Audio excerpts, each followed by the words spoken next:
Desa Adat Batur, Kecamatan Kintamani Bangli menggelar upacara Caru Balik Sumpah di Jabopuro Pasar Agung Batur Senin 30 Mei. Upacara tersebut dilaksanakan untuk menyucikan Gunung Batur setelah beberapa kejadian yang membuat gunung tersebut letah. Upacara semacam itu juga bukan yang pertama.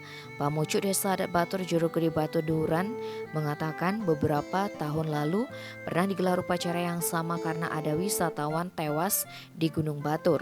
Menurutnya setiap ada yang meninggal dan kejadian lain yang membuat gunung letah, pasti dilaksanakan upacara Caru Balik Sumpah. Cuma waktunya tidak bisa segera setelah kejadian. Juru Gede mengatakan, Caru Balik Sumpah merupakan tingkatan utama. Sarana yang digunakan diantaranya godel, kucit, kambing, dan hewan lainnya. Tujuan upacara ini adalah menyucikan gunung yang merupakan stana Ide Betari. Juru Gede berharap tidak ada lagi yang membuat gunung tersebut letah, karena Gunung Batur merupakan linggan Ide Betari. Upacara yang digelar mulai pukul 10 sampai pukul 12 di Puput Ide Pandite, Empu Nabi Siwo Putri Darmedaksa dari Kriya Agung, Lingga Acale, Banjar Calo Tegalalang Gianyar. Seperti diketahui, ada 3 kejadian yang membuat Gunung Batur letah tahun ini.